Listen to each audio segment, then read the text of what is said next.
Welcome back to How to Souls. My name is Rach and today we're going to continue with our walkthrough of Dark Souls 3. Last time we did manage to defeat the Dancer of the Boreal Valley, so we're going to take the basin that we got from the corpse of Emma, poor Emma. We're just going to place it here. This will open up a ladder that'll take us up to Lothric Castle, or in this case, first of all, we're going to do a side area called the Consumed King's Garden. The next few parts of this the next few parts of this walkthrough are optional bosses, optional areas, but it is 100% game walkthrough, so we're doing them. But if you're just looking for the fastest way to just get the heck through this game for whatever reason, I mean, a bit weird, but okay, then you want to skip to the part where we tackle Lothric Castle itself. But today we're going to the Consumed King's Garden. We're going to go beat Oceiros. And we're going to head through there to Untended Graves, to one of the coolest bosses in this whole game. So if that sounds good to you, buckle up, let's go. So head up the ladder, first of all.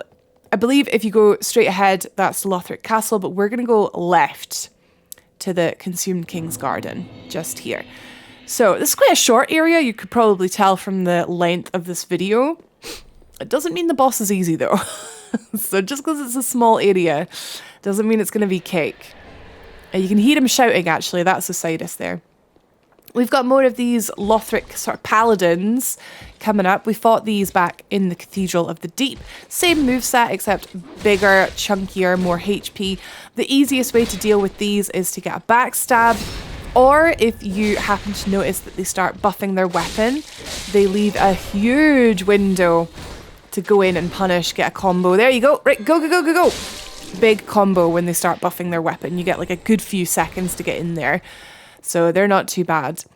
This elevator here, you can ride it all the way down, or you can jump off halfway, which is what we're going to do. So as soon as you see the doorway, we're going to roll off. And then that elevator does continue down into a poison swamp, which is not nicest. We can go on the right here to pick up another Estus shard. We've got a good amount of heals on the go, so very, very good. And then on the left, we can drop down to get this Titanite chunk. So we're very nearly...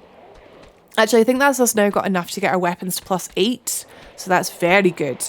This area is populated by a few of these pus of mans. Now, to reiterate, we have fought these before. They are super, super, super weak to fire. They hate fire.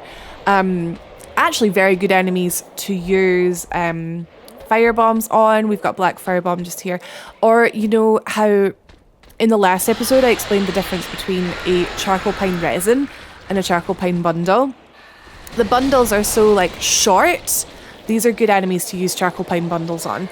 So what we did was throw a firebomb at it there just to sort of stun it long enough to get us over to this spit of land. We did die, but it doesn't matter. Don't worry about it. We did get it over because we're not fighting it in the poison. You see the sort of like bluish sort of fogginess on the ground. Yeah, that's toxic. We don't want to fight in there. So we're just bringing them over here. Yeah, if you have any charcoal pine bundles, they are really good for these guys. Resin, kind of a waste because as soon as you hit it, here we go. Instant application, doesn't take long at all. As soon as you hit it once, they are so scared of fire. They are so stunned. That it's really easy just to get a full combo off on them with no bother at all. It's just getting that first hit in with fiery weapons that is the trouble. So I guess aggression is key there, but they do hit really hard. Here's where the elevator went down. Like this was its final destination. So just so you know, if you didn't roll off, this is where it would have gone. But you should roll off because there was an Estus shard and a Titanite chunk. So why wouldn't you roll off? Oh, shiny there. We're going to get toxic anyway, so it doesn't really matter. We're just going to pick it up. Ring of Sacrifice. Nice. So if you do find yourself with a lot of souls and you're kind of nervous about being, you know, about losing them, you can use a Ring of Sacrifice, sort of preserve them. And in here we've got some sluggos, which can sort of... I wouldn't say there's any danger of dying to the slugs, but they can be a pain. I'm just going to take them out. Sort of shadowy gear there to pick up. Human pine resin. We want all the resins, to be fair. We want everything. Each boss has like a different weakness, so we want to pick them all up. We can buy them all now from the Shrine Handmaiden. but getting some for free is always good. Oh my god, my health. My health? Charlie's health. Jeez. How did that not... Oh my god. Yeah, like I said, they're not so bad once you get the first hit in, but getting that first hit, jeez. What we did there was a sprinting, like a running attack, which was very good. It was a very good idea because it's a very quick attack. Whew. And you could see there how quickly the charcoal pine bundle ran out as well.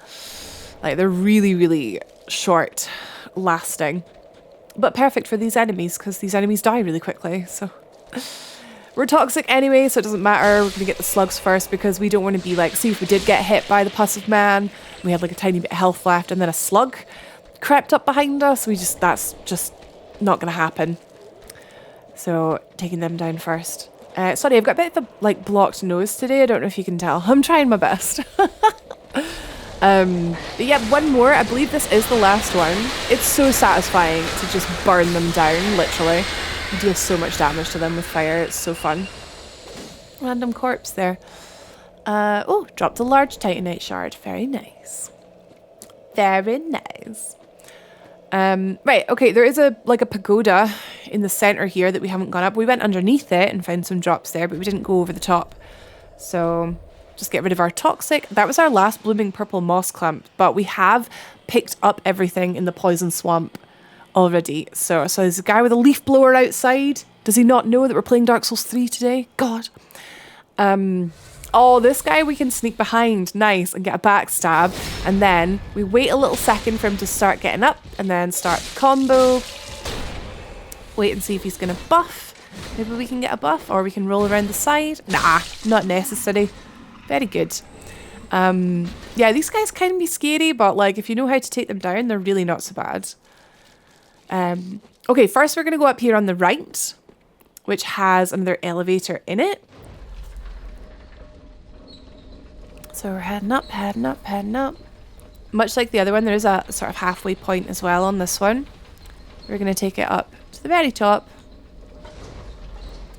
And then this sort of leads back to a shortcut, which will allow us to progress on the boss without having to worry about the poison swamp. So it's pretty good that that is available, considering we just used our final blooming moss clump. There's a titanite scale to pick up here. I advise you just to wait for the thralls to come to you. There are 3. So there's one there. Let's see if we can get the other one to drop down. Where is it? There. Okay. The third one doesn't seem to want to come and play. But we've got some casters up here as well. Easy peasy. Where'd the third thrall go? Don't complain, don't complain. Ooh, another titanite chunk. Nice. Yeah, we're very close to being able to get our weapon to +10 maximum damage. Very cool. So there's the shortcut back to the start of the area. So now from the bonfire, from the dancer's bonfire, we'd come down here rather than going down the elevator to the poison swamp. There he is! He was like stuck in the wall. Again, not complaining. These guys can be really annoying, especially when they attack like in 3s. Okay, so back down to our elevator here. Which will be... You can send this elevator back up if you're at all nervous about the boss fight. Drop it off at the halfway point there. Just to grab this shiny dragon scale ring. This actually reduces the damage you take from backstab, so it's a PvP ring. Very situational. We have 2 paladins here, so we're going to pull the one on the left. Just there. See if we can get him to come to us, maybe like right below us, so we can drop down, do a plunging attack, take down that one, and then we'll go get the other one.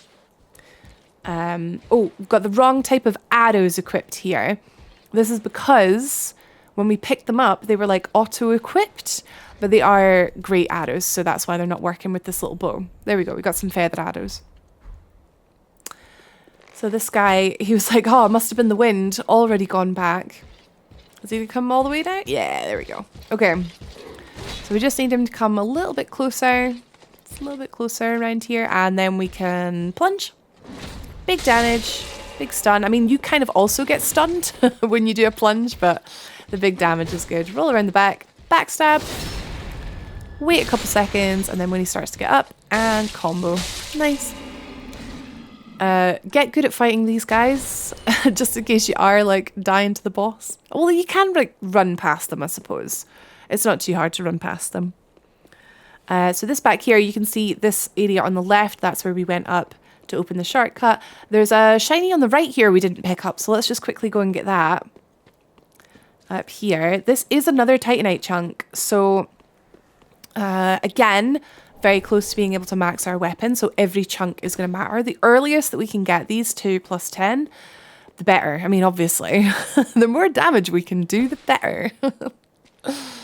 Right, and here's the other guy. They're both just great sword ones, same moveset.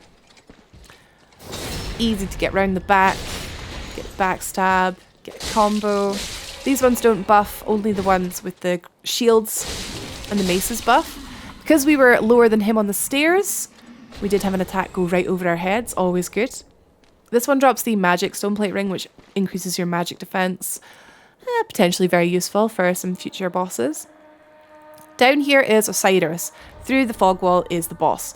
We have 100,000 souls, so let's go and just dump those before we run the risk of losing them in the boss fight. Because this boss is one of those bosses where it's like, in theory it's simple, but in practice it can be quite difficult, really.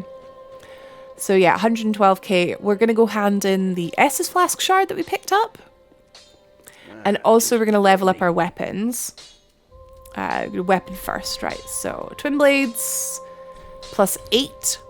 So we need 5 more Titanite chunks to get to plus 9. And then we already have the slab from doing Ziegwar's quest to get to plus 10. So that's very close. Reinforced Estus Flask. So we've got 14 Estus now. So we've actually only got one final Estus Flask shard to find, which is exciting.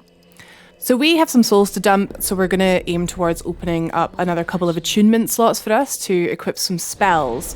10 attunement gives you 1 slot, 14 attunement gives you 2 slots, 18 attunement gives you 3 slots, and so on and so forth. So every now and then, you get a new attunement slot. It's not 1 slot per point, unfortunately. If you don't already have 27 vigor, that is a priority. If you don't already have 40 dex, that's a priority. But I mentioned in the last episode, we're just a little bit concerned about being a little bit too powerful. We don't want fights to be over too quickly for the walkthrough. So that's why we are sort of dumping souls into less valuable stats. But if you want to push dex to like 50, like be my guest.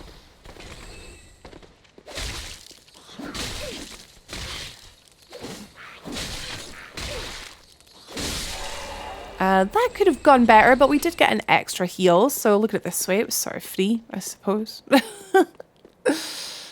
13 Estus is a lot safer for Oceiros than, was it 5 we had before we went back to Firelink, so that's good. Yeah, this elevator here, so we're going to ride it all the way down to the bottom, and then once we get to the bottom, we're going to just push the button to send it back up. It just saves you a couple of moments. It can be the difference between getting really, really frustrated with the run back. With any boss that has a run back involving an elevator, you always want to make sure, like, be kind to your future self who might be getting frustrated at dying to the boss. Send the elevator back up and then jump off of it and then go for the boss. But we do it first try, but it's, you know, it's a good habit to get into. Just in case. It does definitely help with the frustration, believe me. We don't need to kill these guys again. We already got their loot, so we're going to just run past them. Kind of tricky to run past them, apparently. I thought it wasn't so bad. But they do a ton of damage. Oh, well. We've got tons of heals. It's fine. And we'll head in here to Oceiros. So there's a nice wee cutscene. The Consumed King, sort of like this dragon mutation kind of guy. He's got frostbite, but more terrifyingly, he's got charges. There are 2 phases. In the first phase, he will attack with his staff. He'll attack with, mostly his staff, with his tail, and with frostbite. So as with most Dark Souls bosses, we're going to hang out just underneath his bum, between his legs. We're going to try and hit the base of his tail and his gooch, I guess. Hanging out in front of him is dangerous because obviously, you know, the staff attacks are harder to dodge. But if you're underneath him, they're going to go right over your head, so that's good. When you're underneath him, the one you've got to worry about, obviously the jump is just a case of rolling away, but it is the sort of frostbite AoE that will hit you if you're hanging out underneath him. So when you see him raising his staff, he's about to make this big cloud of frostbite. Try not to get frostbitten. If the bar fills up, it'll affect your stamina recovery, so not great. Yeah, tail attacks, again, we're just going to keep on the offensive, rolling towards him, don't roll away from him, trying at all times to get back under his feet, and when he jumps up, waiting a second. So, like, if you've got your eyes on him, the idea is rolling away when he's at the apex of the jump, just before he starts to come down again. But it's hard to, you know, keep the camera on him, so just, like, get a feel for the timing. So because we were a bit further away there, the attacks are harder to dodge, like the staff and the tail are harder to dodge. But if we can get underneath him, that's better. Did fail to mention, I'm so sorry, Oceiros is weak to lightning. Like pretty much all dragons in the Soul series, he's weak to lightning. So we're using gold pine resin and gold pine bundle on our weapons, getting a few good hits in on the crotch. Oh, we did get stuck there. Could have been worse. Okay, phase 2. This is a very early phase 2. Phase 2 should usually be about like 60-50%. Now we have to deal with this charge attack, which is no joke, and the tail swipe just got scarier as well. But we don't have to worry about the staff. Yeah, so the charge is so fast. It gives barely any warning. You have to really, really react really quickly to it. Make sure your health is always topped off because it does a lot of damage as well. The tail swipe can actually totally miss you if you're underneath him. So again, that is one that you should be rolling forwards through to get back underneath him again. Here comes the tail swipe again. There you go, it went right over us. So instead of wasting time and stamina on rolling, we're actually able to get a hit in. If you hang out near his head, obviously he's going to go for this sort of combo bite scratch like sort of charge, but we're just going to keep rolling underneath him. If you're hanging out at range, be prepared for the charge. Ideally, dodge through him, towards him. Careful of when he is rampaging because both of his arms and his legs do have a hitbox. Oh, we do have still got frostbite to deal with, but it's as a breath or as a sort of flyover, which is kind of cool. That'll come up later. But yeah, most terrifyingly right here, as you can see, we had the frost, which was sort of obscuring our vision, and then immediately he does a charge. So you want to try and make sure that you're... I think there's actually a better example later. You want to try and make sure you're strafing to the side away from that frost because it makes it very hard to see when he's about to charge at you. You get like no time at all, which is actually why healing at range is much more risky. There's the fly over there. So just avoid that by rolling to the side.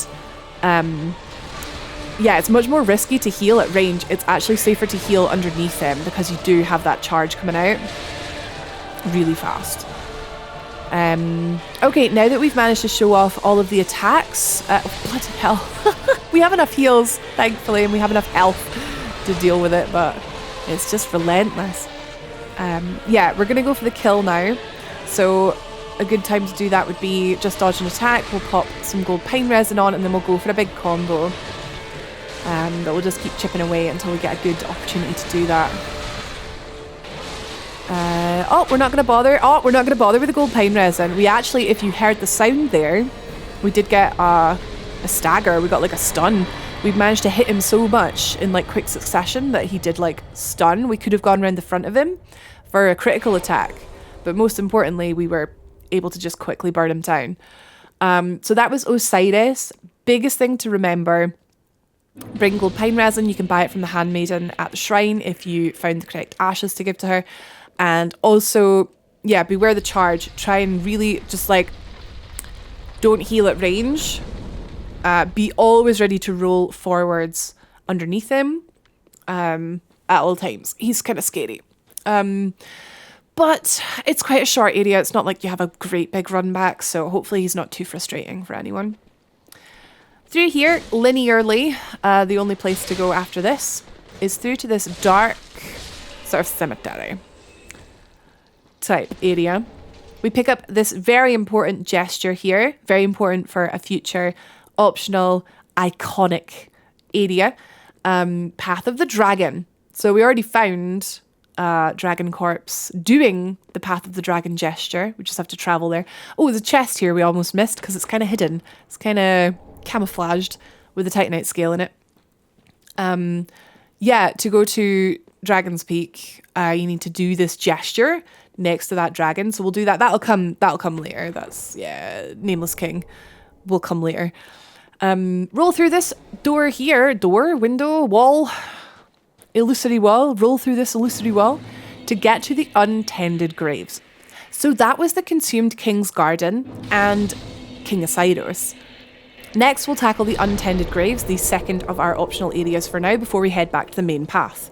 Be sure to subscribe so you don't miss the next part of the walkthrough. Chat in the comments if you want to talk about Dark Souls. If you like the video, then I like you, and I'll see you in the next one.